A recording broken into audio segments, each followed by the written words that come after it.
buenas noches. Permítanme ustedes que les quite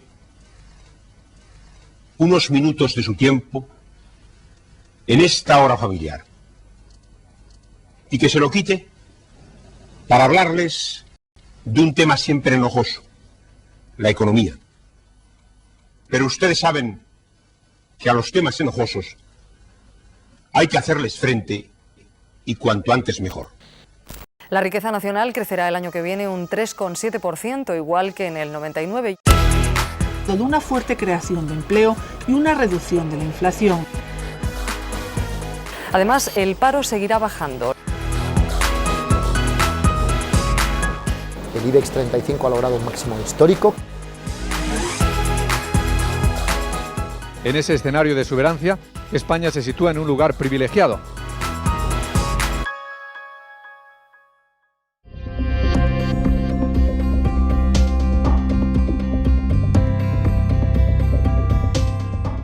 Desde 1996, España experimentó crecimientos económicos anuales por encima del 3,5% de media. En el 2006, el número de afiliados a la Seguridad Social pasó de 12.500.000 a 18.800.000. El desempleo se redujo del 21,6% al 8,3%. El endeudamiento público se situó en 2007 en el 36%, muy por debajo de países como Italia, Grecia, Bélgica y por debajo de países como Alemania y Francia. Las cuentas nacionales tenían un superávit del 2,4%. Se vivía un clima de euforia y la convergencia de la economía española con otras economías desarrolladas parecía un hecho sin vuelta atrás. España es hoy un país económicamente fuerte. Somos la octava potencia económica del mundo. España va bien. Las cosas van bien. Haciendo uso de un símil futbolístico, se podría decir que la economía española ha entrado en esta legislatura en la Champions League de la economía mundial. Lo voy a repetir otra tercera vez, porque hay algunos que esto no lo acaban de entender. España va bien. El cuarto banco de inversión del mundo no ha conseguido comprador que les salve de la crisis. El gobierno de los Estados Unidos rescata a AIG del naufragio, porque AIG es un gigante de los seguros cuya quiebra habría arrastrado a docenas de bancos y empresas en todo el mundo. El 15 de septiembre de 2008 se quiebra Lehman Brothers, uno de los mayores bancos de inversión estadounidenses, y el pánico se adueña de los mercados. Desde ese momento, los consumidores, los organismos supervisores y demás autoridades monetarias empezaron a ser conscientes que habían sido víctimas de la mayor estafa piramidal de la historia económica. Paralelamente, en España, el boom explotó.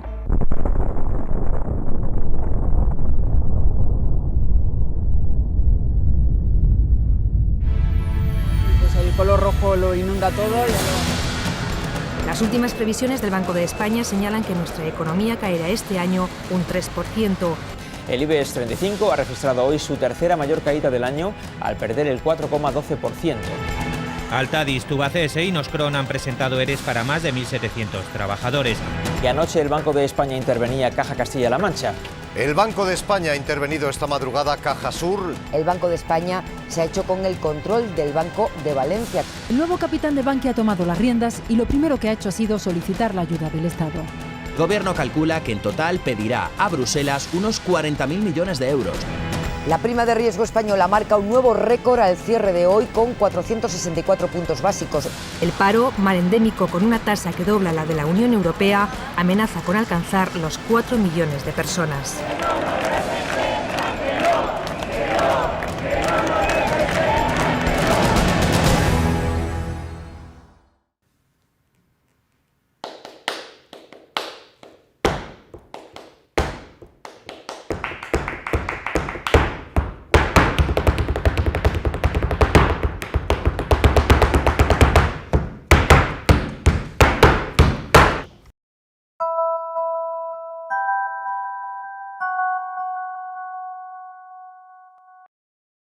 Que los problemas serán abordados desde la creencia firme en las ventajas de la libertad económica y de la economía de mercado, en la fuerza creadora de la libertad, buscando la eliminación de los intervencionismos ineficientes y estérilmente centralizadores.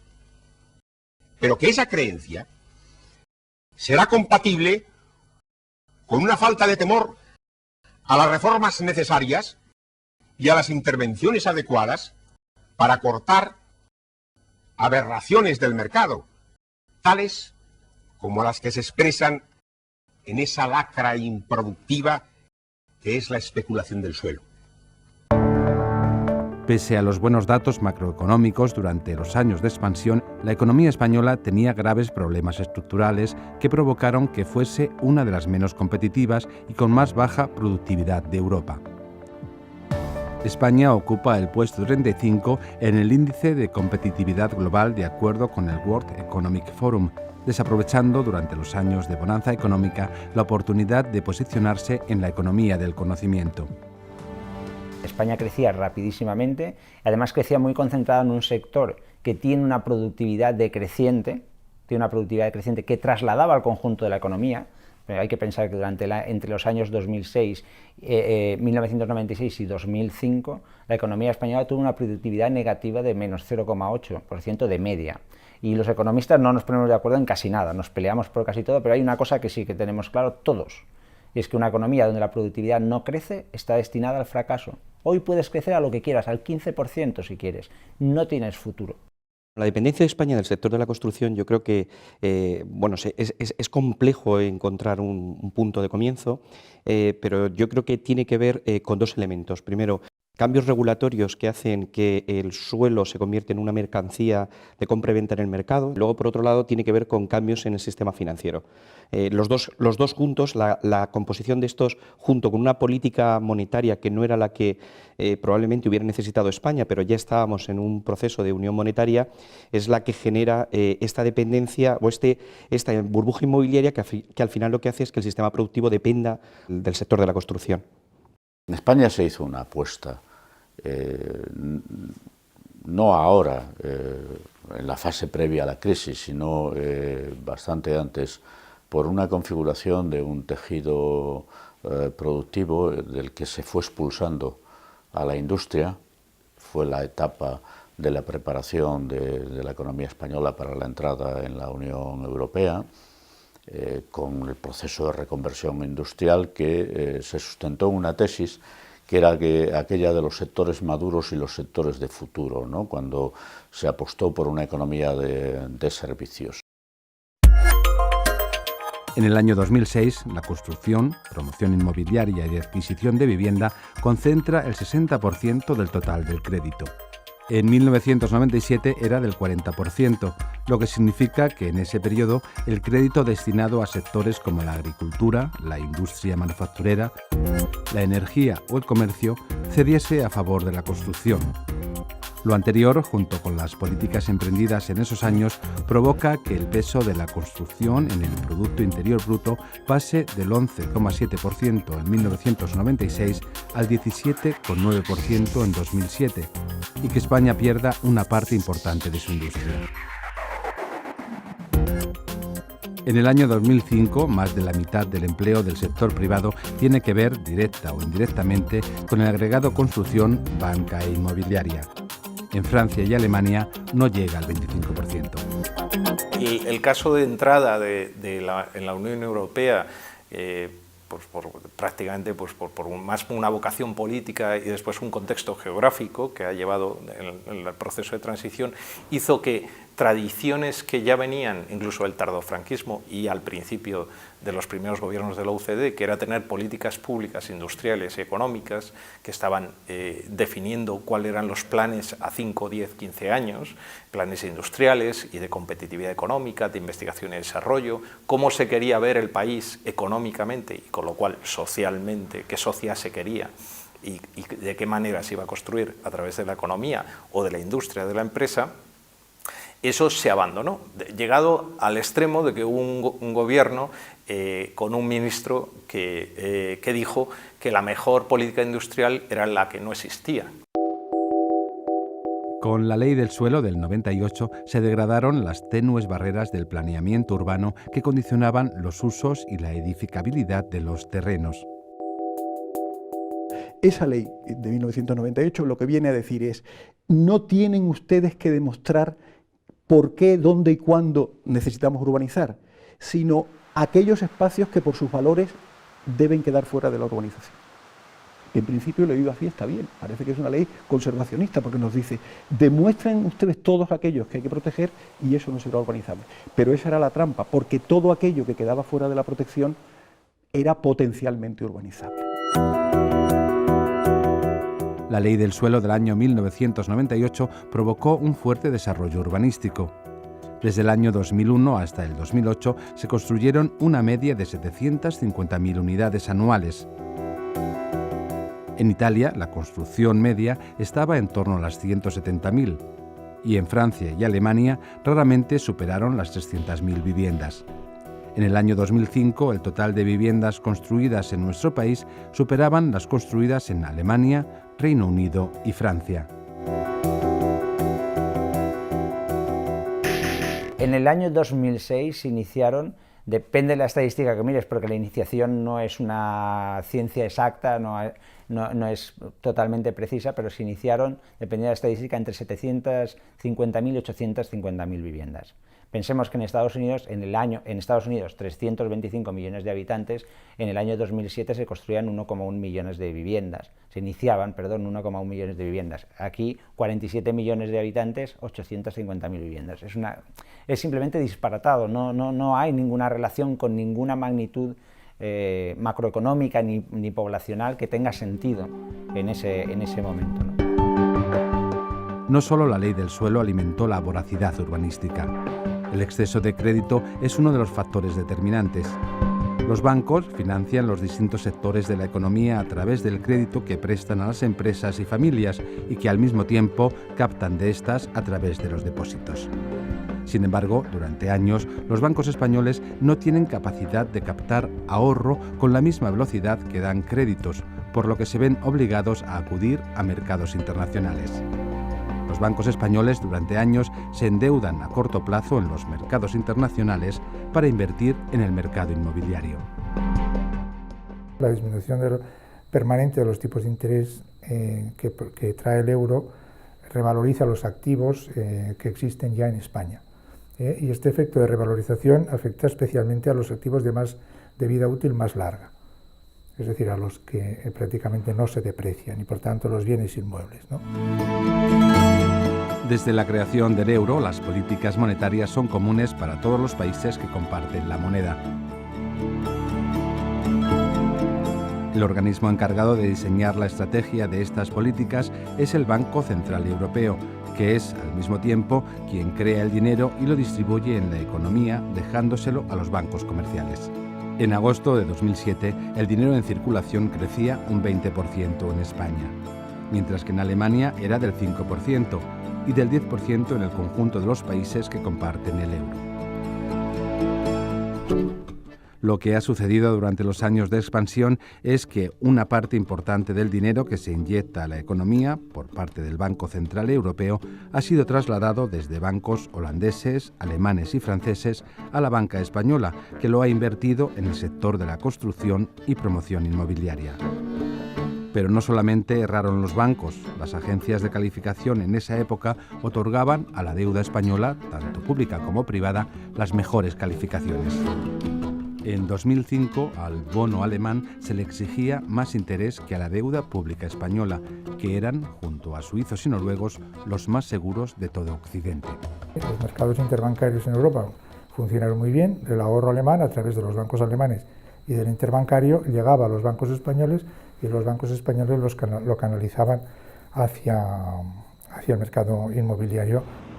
Se consumía el 60% del crédito, para ser más exacto. O sea, aquí el problema justamente es esto. El sector inmobiliario acabó absorbiendo la mayor parte del crédito y ese crédito venía de fuera, además, pero acabó absorbiendo la mayor parte del crédito. Tú cuentas, hipotecas a las familias, 600.000 millones de euros. Cuentas, crédito al sector inmobiliario. Sector inmobiliario quiere decir lo que es compra de suelo, promoción, etcétera. 350.000 millones. y a eso le sumas la parte que era construcción propiamente, que era 175.000 millones, 200.000 millones, eso hacía 1 billón de euros. Es como el PIB, como un año de PIB. Todo eso metido en el sector inmobiliario.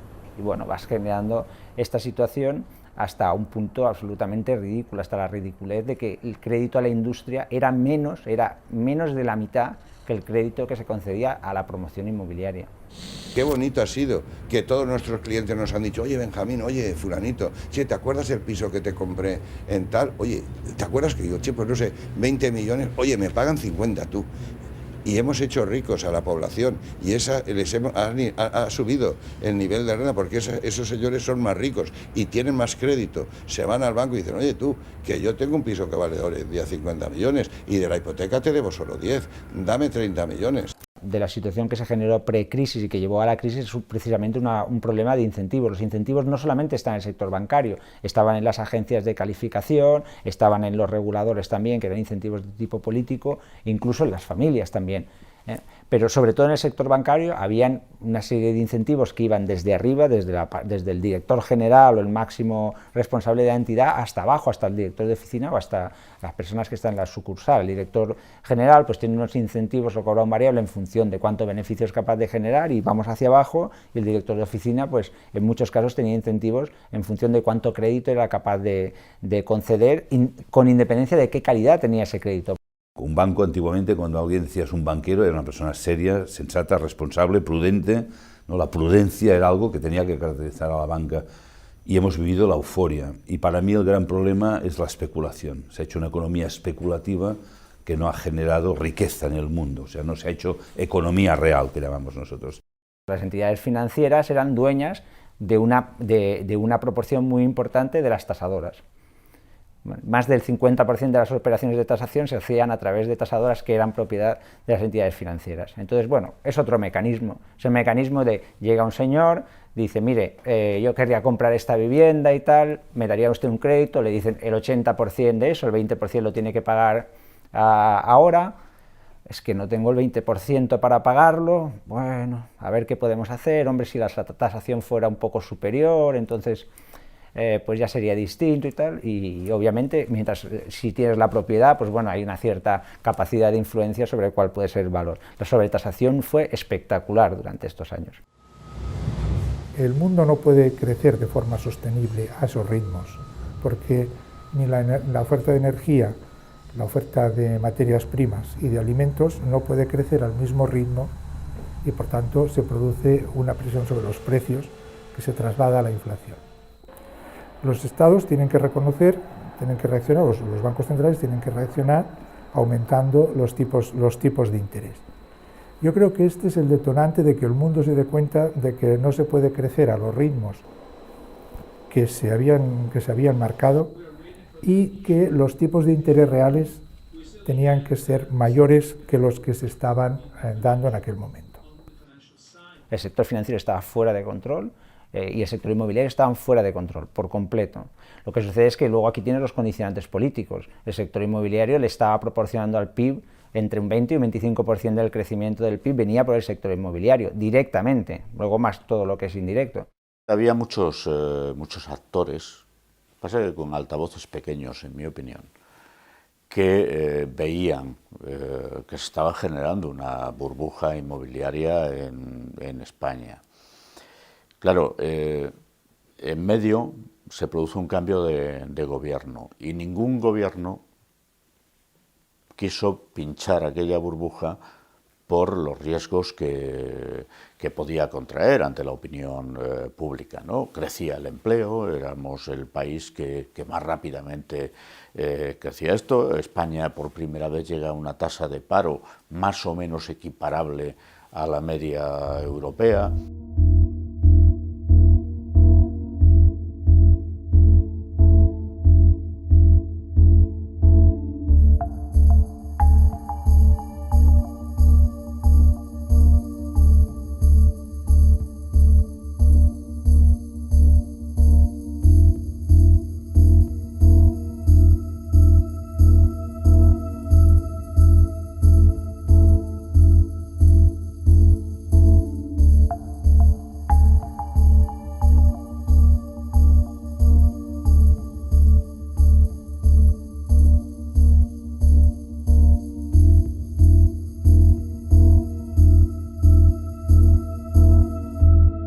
Se había consolidado un periodo de expansión de la economía española, que los tipos de interés iban a permanecer bajos para siempre, en fin, era una ficción y como tal se cayó en el momento en el que se produjo una subida de los tipos de interés, no controlamos la política monetaria y eso derivó en la precipitación del estallido de la burbuja inmobiliaria.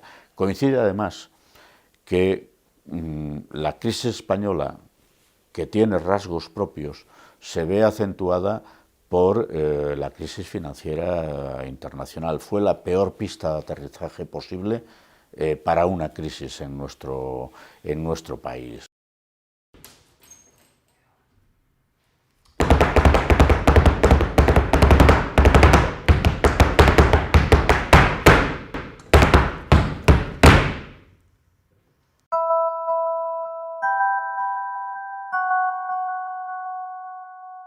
El modelo de crecimiento que estaba experimentando la economía española era un modelo en el que se generaban muchos beneficios privados y unas grandes externalidades negativas para todos. Un modelo como el que hemos tenido de crecimiento, que ha sido un modelo muy desordenado de crecimiento, ¿no?, provoca externalidades de muy diverso tipo, ¿no? Yo creo que bueno, hay externalidades que tienen que se transmiten en el tiempo, es decir, si hemos gastado por encima de nuestras posibilidades, pues en algún momento tendremos que pagar ese gasto. España es el país europeo en el que más creció el endeudamiento privado, convirtiéndose en pocos años en uno de los países con mayor endeudamiento privado del mundo.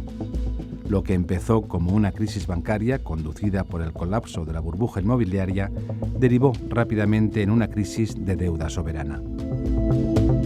¿Qué sucede con ese endeudamiento privado? Bueno, que al final no se puede pagar. Y entonces, la solución que se ha buscado, la solución habitual, es que ese endeudamiento privado o parte de ese endeudamiento privado se convierte en endeudamiento público. Y es lo que estamos viendo. España empieza la crisis con un 40% de deuda pública y ahora estamos ya prácticamente en el 100%. Entonces, este proceso, lo que está sucediendo es un desapalancamiento forzado que está generando que el desapalancamiento privado produzca un incremento del apalancamiento público, el incremento de la deuda pública. Y así está sucediendo, ¿no? ¿Quién está pagando esto? Pues lo está pagando el contribuyente. Lo está pagando el contribuyente. ¿Y se perderá este dinero? Sí, se perderá. La economía española tuvo gran facilidad para crear empleo en la etapa expansiva, pero ha demostrado una enorme capacidad de destrucción de ese empleo cuando la situación cambió. Actualmente hay un porcentaje de personas en búsqueda de empleo con muy baja cualificación y con escasas esperanzas de poder ser recolocados en otros sectores de actividad de mayor valor añadido. La economía española cayó el 3,7 en el año 2009, que fue el año de más intensidad de caída del PIB. La alemana fue el 5,1 en ese mismo año. Sin embargo, la economía española destruyó 4 veces más empleo que la economía alemana en ese periodo. Tiene que ver con el modelo productivo, tiene que ver con el papel de elementos como la formación y la cualificación de los trabajadores, tiene que ver con las formas de contratación que operan en cada uno de los países. En España, además, hemos tenido en los últimos años, como consecuencia del boom de la construcción, de la burbuja inmobiliaria, un efecto de arrastre de ese sector sobre otros sectores que no son precisamente los más tecnológicos, los que tenían un mayor contenido tecnológico. Eso ha hecho que nuestra desventaja relativa respecto a otras economías se haya agrandado. Además, estos sectores son sectores que se caracterizan por emplear trabajadores con un menor nivel de cualificación. Y como consecuencia de todo este proceso, es una pescadilla que se muerde la cola, pero hay mucho joven que ha dejado sus estudios porque encontró en el sector de la construcción o aledaños posibilidades de un empleo rápido y con un alto salario. Tenemos capacidad para producir 800.000 viviendas, pero solo necesitamos, incluso en el escenario estacionario, cuando volvamos a la normalidad, para 250.000. Pero en el fondo ese exceso de capacidad son personas. Son personas que se van al desempleo, y una parte importante del desempleo ha venido de la pérdida de puestos de trabajo directo en la construcción, no digamos del indirecto. Con lo cual, la economía española tiene que hacer frente a una deuda muy importante en activos que han perdido valor y a 2,5 millones de personas desocupadas que a corto plazo no les puedes dar trabajo porque no tienes alternativa a la construcción. El desarrollo urbanístico desaforado no llevó aparejado consecuencias positivas sobre la accesibilidad a la vivienda. El elevado precio de la vivienda y la falta de políticas de construcción de viviendas protegidas provocó que una parte importante de los jóvenes españoles no tuviese acceso a una vivienda en propiedad. Entre los indicadores que eran importantes en ese año era la relación del precio de la vivienda con respecto a la renta disponible media de una familia. Este es un indicador fundamental para saber si una familia va a poder comprar aquellas cosas que se están construyendo. Lo normal es que ese indicador esté en torno a 4 años. Quiere decir que tú necesites 4 años completos de renta familiar disponible para comprar una vivienda. Sabemos que no te gastas toda la renta, pero si te la gastaras toda necesitarías 4 años. Bueno, ese indicador subió de 4 hasta casi 8 años. El doble en 4 o 5 años. Eso es absolutamente anormal. Yo creo que hay una externalidad muy importante, o a mí me parece que es muy importante, que es la del territorio, sobre el territorio. ¿Y por qué digo esto? Porque creo que hay un sector productivo que en España debería de cuidarse más y debería de haber una política concreta, que no existe política, o por lo menos yo no la conozco, que es el sector turístico. El sector turístico es un sector que depende del territorio, el atractivo que tiene España es su territorio. La urbanización en primera línea de playa ha destruido más del 25% de los principales elementos de la costa, tan solo en el litoral mediterráneo. Estos elementos costeros se agrupan en valiosísimos ecosistemas: dunas, deltas, humedales, en muchos casos amenazados a pesar de estar protegidos.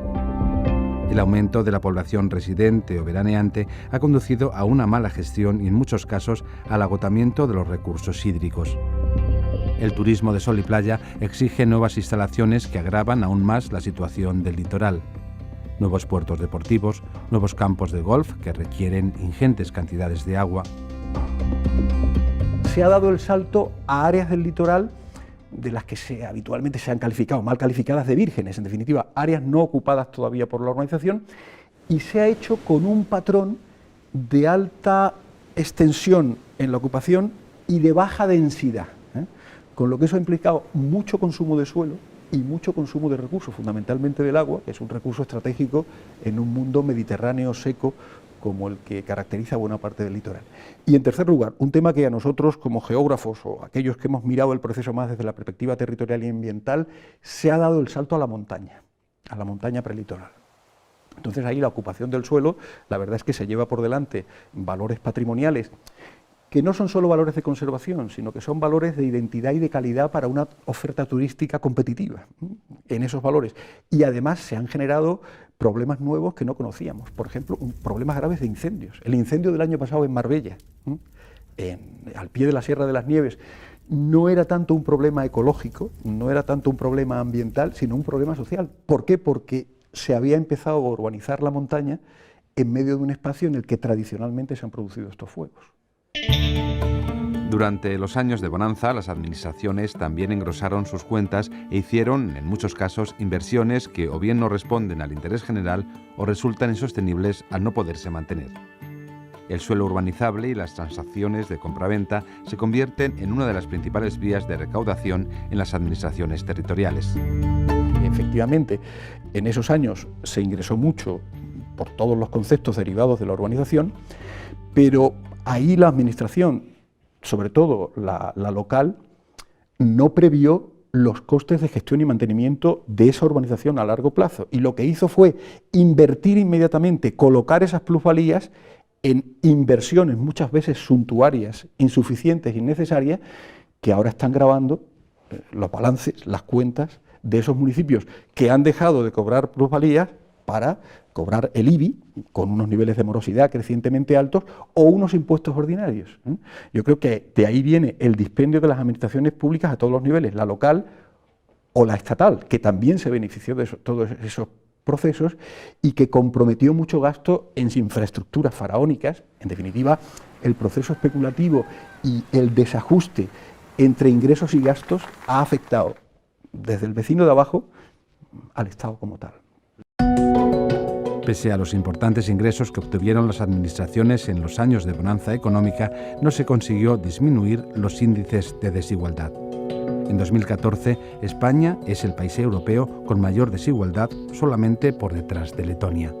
Los años anteriores del boom económico en nuestro país, pues no conseguimos reducir las tasas de desigualdad ni las tasas de pobreza, y sin embargo ahora nos enfrentamos con un problema donde ya la desigualdad que quizá existía antes en mayor medida entre países ricos y países pobres, ahora se da dentro de los países, llamémoslos avanzados, desarrollados, OCDE, como el nuestro.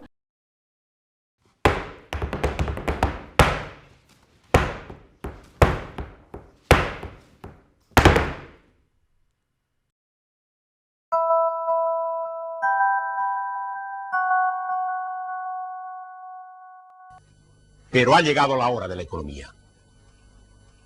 Porque si no resolvemos con decisión nuestros problemas económicos, no solo se verá amenazado el futuro de nuestro bienestar material, sino que quedarán expuestas a graves riesgos las propias instituciones democráticas. España tiene que afrontar retos complejos. La economía está altamente globalizada y en ese esquema se tiene que plantear los retos para un modelo económico competitivo. El fenómeno de la globalización económica han contribuido a fomentar el debate sobre el alcance de la responsabilidad social de la empresa. Los proveedores de la empresa se multiplican y a menudo están ubicados en países diversos y distantes. Todo empezó en esta manifestación del jueves, en la que había unas 400 personas que protestaban por las importaciones de calzado chino. Después ardieron 2 almacenes, varios contenedores y un camión cargado también de calzado oriental. No tenemos más opción ahora mismo que competir en mercados globales. No podemos competir en costes laborales y no queremos competir en costes laborales, porque no queremos tampoco perder el nivel de bienestar que hemos con mucho esfuerzo ganado en España, ¿no? Si queremos competir, ¿en qué vamos a competir? ¿En qué sectores y en qué actividades? Tendremos que competir en sectores y actividades con mayor valor añadido. Y eso lleva intrínseco mayor capital humano, mayor capital tecnológico. El capital tecnológico es el nuevo conocimiento, son las nuevas ideas, es la investigación y desarrollo. Eso significa tener un planteamiento de medio a largo plazo. Recientemente, el holandés Robert Jan Smit, director general de investigación de la Comunidad Europea, ha afirmado que o España invierte en investigación más desarrollo o se estancará. En la Unión Europea es cada vez mayor la distancia entre países avanzados y menos avanzados en I+D. Pese a los recortes, Alemania ha aumentado su inversión pública en I+D desde el 2008. Sin embargo, en España esta cifra se ha reducido, pasando del 1,9% del PIB en 2008 al 1,3% actual, muy lejos de países como Estados Unidos o Japón. Hoy día está comúnmente aceptado que las nuevas tecnologías, las innovaciones, tienen un efecto directo sobre el crecimiento de los países. Normalmente los gastos en I+D, que realizan no solo las empresas, sino también el Estado y el sector educativo, facilitan que se obtengan nuevas innovaciones de producto y de proceso que o bien permitan abrir nuevos mercados o bien permiten abaratar costes, los costes de producción, haciendo que las empresas sean más competitivas, y todo ello redunda en una mejora de las economías en términos de su competitividad y su crecimiento. Hay numerosos estudios que correlacionan el I+D pues, con la calidad de vida de los países, ¿no? Si relacionas cuánto invierte un país en I+D y su nivel de vida o su nivel de competitividad o el nivel de salarial, el nivel de desempleo, pues siempre dan correlaciones positivas. Los resultados de un informe de la consultora Arthur D. Little sobre la experiencia de 800 empresas en materia de innovación muestran como consecuencia final que la implantación de una correcta política de innovación en una empresa puede incidir en un crecimiento aproximado del 4% en el beneficio bruto de la misma. En general, las empresas innovadoras, las empresas que realizan gastos en investigación, desarrollo o innovación, son empresas que están normalmente mejor posicionadas en los mercados. Empresas que, si hubiéramos tenido más de estas empresas en los periodos previos a la crisis, probablemente hubiéramos podido soportar la crisis en España mucho mejor.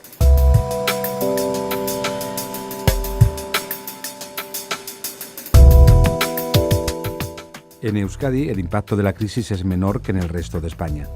La tasa de paro se sitúa 10 puntos por debajo de la media. Es la región más exportadora y el PIB por habitante está 29 puntos por encima de la media nacional. Los diversos gobiernos vascos han mantenido una política industrial decidida. La industria que en los años 2005 o 2007, cuando empieza la crisis, no es la misma que en el resto de España, porque ya habíamos hecho una reconversión importante, ¿no? A eso hay que añadirle la política industrial del gobierno vasco de todos estos años, los clústeres, la apuesta por la ciencia, la tecnología e innovación, que se demuestra en la Red Vasca de Ciencia, Tecnología e Innovación. Hay 150 agentes entre universidades, centros tecnológicos, organismos intermedios, parques tecnológicos. Diversas instituciones vinculan la responsabilidad social corporativa con la inversión en I+D+I como elemento básico para conseguir una sostenibilidad económica, social y ambiental. La Comisión Europea, en el Libro Verde de 2001, afirma que la responsabilidad social empresarial puede contribuir a conquistar el objetivo estratégico de convertirse en la economía basada en el conocimiento más competitiva y dinámica del mundo. También el informe sobre competitividad europea elaborado por la Comisión Europea de 2008 subraya el vínculo existente entre responsabilidad social empresarial y competitividad. La verdad es que se suele dar en casi todas las empresas que aquellas que más invierten en I+D también invierten más en innovación y lo que nosotros llamamos la triple sostenibilidad, ¿no? Generan desarrollo económico, pero generan también sostenibilidad medioambiental y sostenibilidad social, ¿no? Y suele venir acompañado de las tres características de estas empresas. Son responsables socialmente, son innovadoras y por tanto son también generadoras de conocimiento y bienestar social. Cuando se ha hablado de cambio de modelo en España, con algún compañero hemos señalado que en nuestra opinión lo que debemos de cambiar es la forma de producir, no el qué producir. A lo mejor el qué producir también, pero que parte del cambio en el qué producir probablemente vendrá si cambiamos el cómo producir. Entonces, en el cómo producir, nosotros de alguna manera creemos que los sistemas más participativos en el sentido de que los trabajadores tienen más voz y tienen también más responsabilidad y más responsabilidad en todo, en los resultados también. Creemos que es una manera de cambiar en el cómo producir, pero que ese cambio en el cómo producir tiene que tener efectos positivos en el qué producir. La cuestión está en que la creatividad que es innata a las personas, si tenemos oportunidades, si tenemos libertad, si tenemos organizaciones que nos dejan, las personas somos capaces de innovar. Pero desde nuestra propia creatividad innata, que lo somos todos de por sí. Luego, hay que innovar, hay que hacer que las personas se monten retos, tengan ilusiones, se les deje espacios para poder dar rienda suelta a aquello que la naturaleza les ha dado. Necesitan solamente ilusión y oportunidades.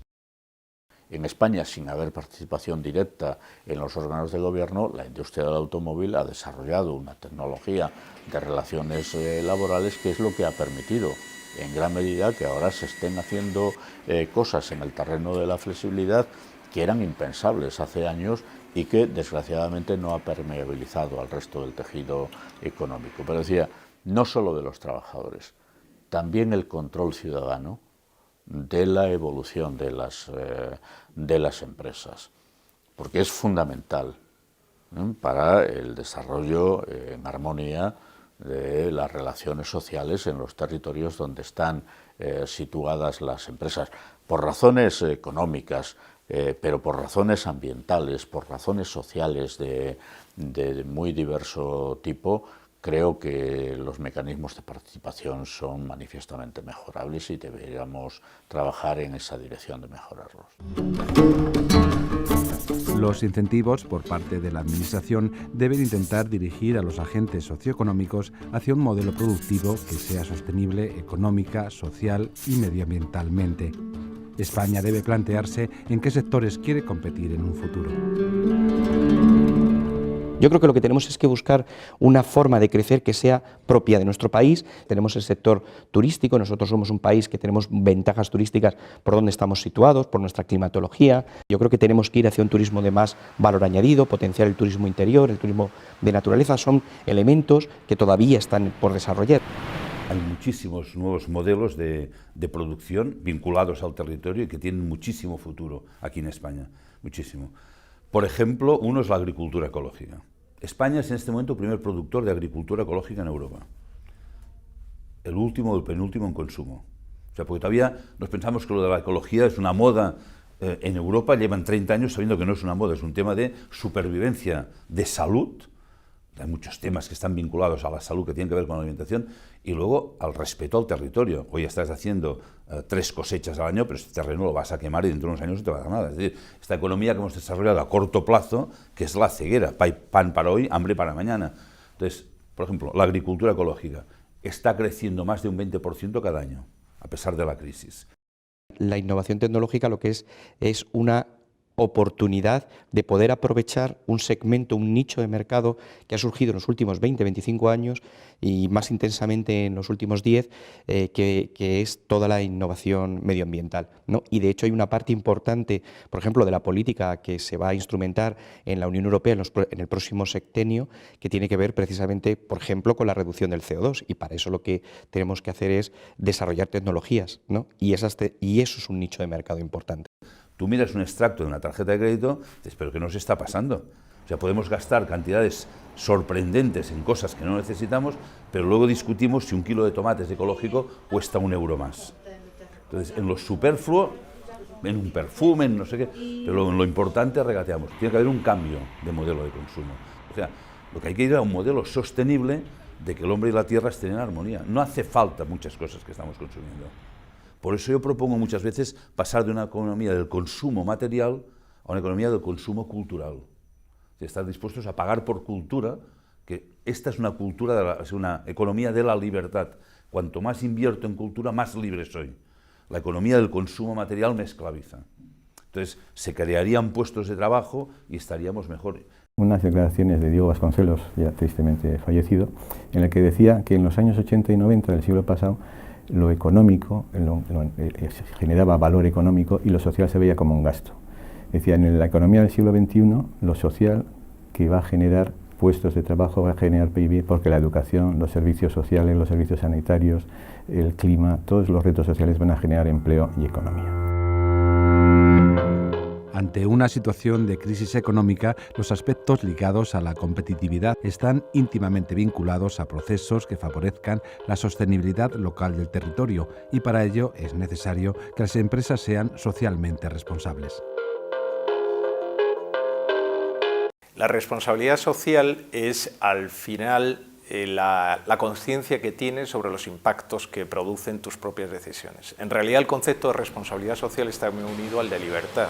Libertad, una persona es libre o una entidad es libre cuando asume con responsabilidad los impactos que producen o las consecuencias que producen sus decisiones.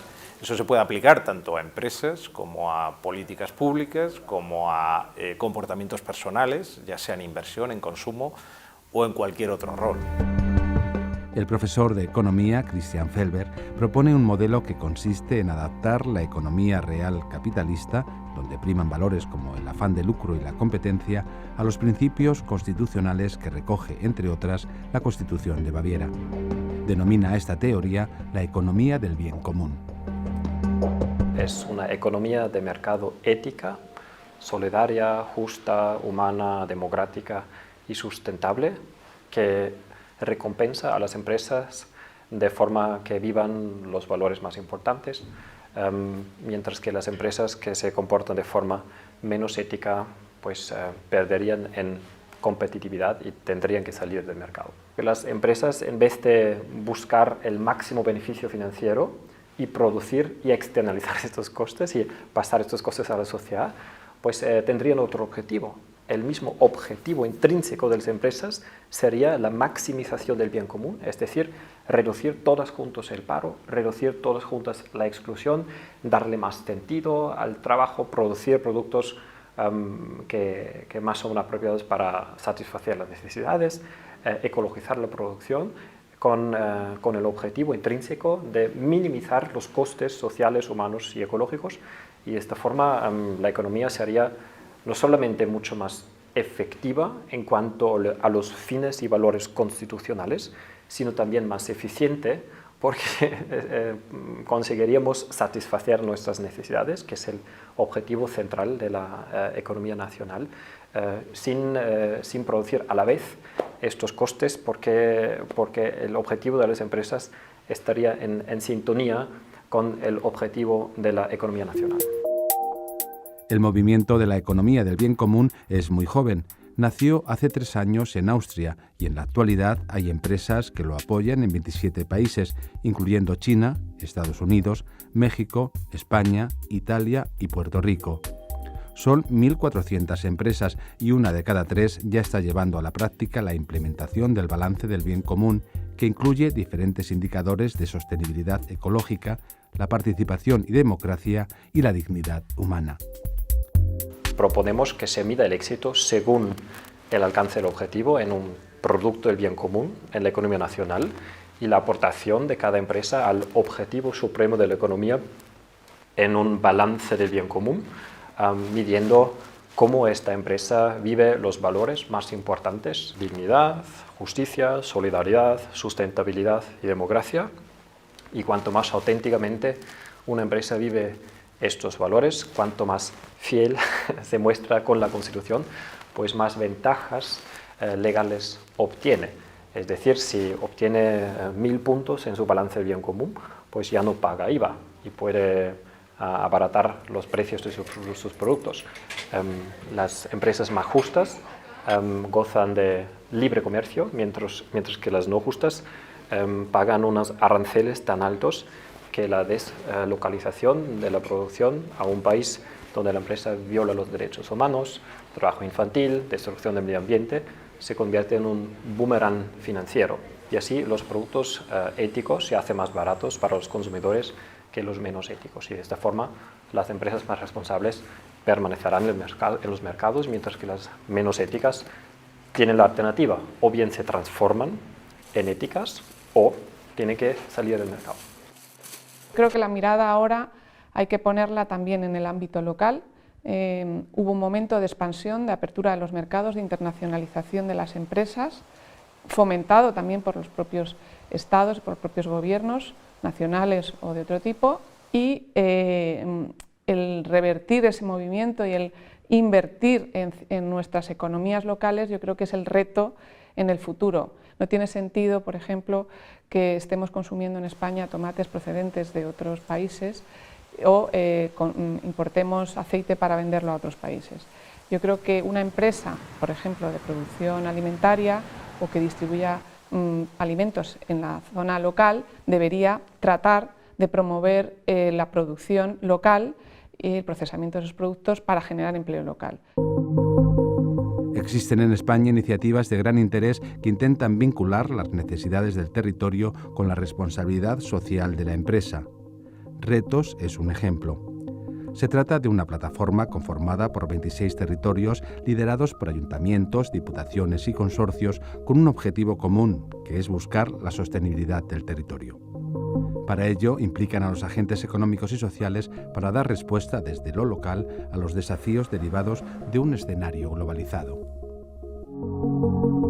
La sostenibilidad se basa en esas decisiones económicas que haces desde una perspectiva de medioambiental y social. Eso es lo que entendemos en Retos como sostenible, territorio sostenible. Aparte de la gobernanza, lógicamente, todo eso tiene que ir a una decisión de tipo económico, tiene que estar consensuada por todos las entidades o los elementos socioeconómicos de un territorio en concreto. O sea que van de la mano, territorio responsable, sostenibilidad y la economía del bien común. Otra iniciativa es la de Gestión Rural Sostenible, que es un programa de implementación de la responsabilidad social a través de una herramienta de diagnóstico. de medida y de acompañamiento para las empresas con el objetivo de que mejoren su gestión económica, ambiental y social. Este programa está siendo implantado en 18 territorios de Cataluña, Aragón y Baleares, y desde el 2009 han asesorado a más de 300 empresas para la implementación de la responsabilidad social. Gestión rural sostenible está en una fase en la que busca la interacción y cooperación entre diversos actores de la región. Lo que estamos haciendo es cómo el territorio puede evolucionar hacia un territorio sostenible e inteligente. Que es que no solamente la actividad económica de las empresas actúen en base a la responsabilidad social, sino que todo el territorio. Esto implica que todos los actores del territorio, por lo tanto, administración pública, educación, medios de comunicación, gestionen a través de la responsabilidad social de una forma sostenible, pero no solo eso, sino que retos que tenga el territorio, de forma en colaboración o cooperación, se puedan llevar a término porque un solo sector no puede. Entonces estamos montando mesas de cooperación, donde, por ejemplo, un proyecto que ha salido en cómo podemos ayudar a comercializar productos locales, pues diferentes sectores, público-privado, pues nos juntamos y vemos qué soluciones o qué proyecto puede derivar de aquí para promover, por ejemplo, el consumo de producto local. Y también a raíz de aquí también puede ser otro proyecto de cómo aprovechar los bosques a través de un proyecto de biomasa, o también pueden salir pues proyectos sociales, como por ejemplo cómo dar salida a estos jóvenes que ni estudian ni trabajan y actuar más inteligentemente como territorio. Cuando hablamos de nueva cultura del territorio y la necesidad de repensar el urbanismo, estamos poniendo de manifiesto la necesidad de recuperar lo mejor de nuestra tradición urbanística, que tiene más que ver con la sociedad compacta, con la sociedad mestiza de usos residenciales, de uso público, de ocio, de conocimiento, de actividad económica, que con esa otra sociedad que se ha impuesto y que la verdad es que tiene mucha fuerza en el mundo global, que implica no solo extensión y dispersión, sino segregación social y segregación económica de los usos en el territorio. Uno de los problemas derivados de la crisis y del elevado nivel de endeudamiento del sector privado en España es la falta de crédito para nuevas iniciativas de carácter empresarial, fundamentales para encontrar una interrelación entre desarrollo local y sostenibilidad. Hay que buscar financiación para invertir en proyectos de regeneración. Imagínate que hay una zona o que había economía tradicional, como en una población donde había producción de alimentos, de horticultura, y se quiere reiniciar ese proceso, pues hace falta dinero. ¿Y ese dinero de dónde puede venir? Pues la reflexión que algunos hacen es, bueno, ¿por qué no rediseñamos los circuitos financieros? En el sentido de, ¿por qué el dinero de los ciudadanos de una población, una región, el que tienen sus fondos de pensiones, por ejemplo, tiene que ir a los mercados financieros internacionales para obtener a lo mejor una rentabilidad que no llega ni al 5% después de comisiones o incluso menos? ¿Por qué no redirigir esos fondos y que ese dinero, por ejemplo, parte se reinvierta en una inversión local que pueda tener una rentabilidad segura? Una rentabilidad segura como pueda ser la inversión en vivienda social, con un alquiler social que va a dar una rentabilidad de capital de un 5% seguro, y que lo que revierte es en beneficio de la zona y la población local. Entonces, bueno, es una forma de repensar la economía, ya digo, básicamente evitar esa fragmentación y volver a una concentración, poniendo el foco siempre en lo local y en el desarrollo de las personas y de las regiones en las que todos vivimos. En los últimos años han surgido proyectos de banca ética en España a imitación de otros países europeos que intentan vincular la actividad financiera con proyectos sostenibles en sus tres vertientes a través del crédito.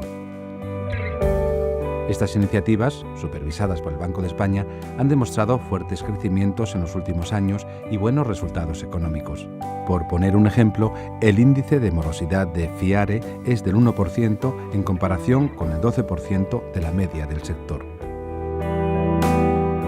El proyecto FIARE de Banca Ética surge básicamente para reunir a sociedad civil organizada, tanto personas físicas como organizaciones, que compartimos entre nosotros una visión de lo que debe ser hecho, no solo en el sistema financiero, sino de lo que creemos que debe ser hecho en el ámbito de la transformación del sistema económico, y que nos reunimos respondiendo a una pregunta que era directamente instrumental. ¿Merece la pena que intentemos crear una entidad de intermediación, un banco, capaz de ofrecer los productos y servicios que habitualmente se ofrecen a la ciudadanía, pero haciéndolo operar desde unos criterios radicalmente distintos a cómo estaba operando el sistema financiero actual? Ese fue el desencadenante, año 2000, año 2001 aproximadamente, el que nos animó a poner en marcha el proyecto FIARE.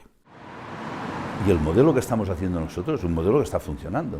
O sea, no financiamos cualquier proyecto. Financiamos proyectos que dan muy poca rentabilidad, pero es la suficiente rentabilidad. Pero con lo que estamos haciendo ayudamos a que cientos de empresas salgan adelante y ayuden a una sostenibilidad social.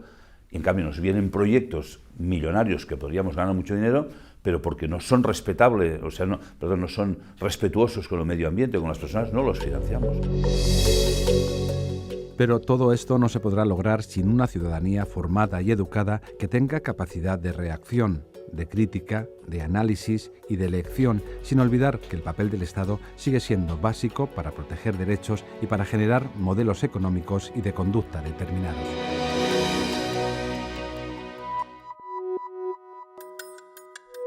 Yo creo que un país cambia con la educación, y aquí peleo mucho con los políticos indicándoles que la educación es el gran cambio de un país. En este caso, digo lo de la educación porque además la educación daría trabajo. O sea, no podemos tener 25 niños con un solo profesor cuando los 25 niños son los 25 diferentes y son el futuro. No hay dos personas iguales en el mundo, ni 2 días iguales. En esos casos yo siempre digo que quien es realmente socialmente responsable es el que demanda. La empresa se apunta al tanto, pero a quien le tengo que agradecer que haya un producto ecológico es el que está dispuesto a comprarlo. Con lo cual eso es mercado para mí, eso es mercado.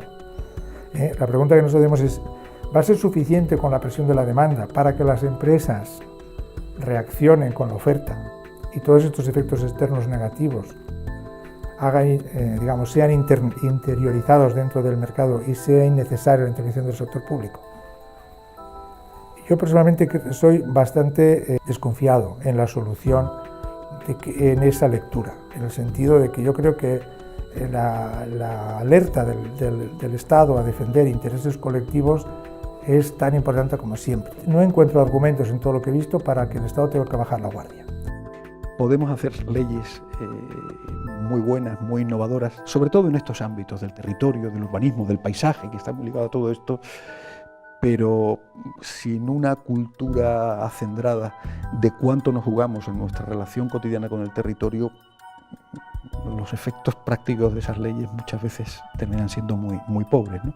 De manera que es un proceso de educación compartida y colectiva sobre algo que hasta ahora pues, no habíamos considerado. Habíamos considerado los grandes ecosistemas, los hábitats, los paisajes sobresalientes, los parques, es decir, esas islas que casi nos legitimaban individual y colectivamente en relación con la naturaleza. La naturaleza, los valores naturales, los valores culturales y los valores de civismo se juegan en la arena del territorio y por eso entendemos que es un problema genuinamente cultural. Una buena cultura del territorio deberá generar una buena política del territorio y por tanto una sostenibilidad ambiental, social y económica de nuestra relación con nuestro hábitat. El territorio es el hábitat de la especie humana y si no cuidamos nuestro hábitat difícilmente lo vamos a poder cuidar para otras especies que no son humanas, ¿no? La gran verdad de una democracia, de que el bienestar social se consigue con la transigencia, la cooperación y el trabajo de todos. Es la creencia verdadera de todos en esta alternativa democrática la que ha de abrirnos las puertas del progreso futuro de nuestra economía.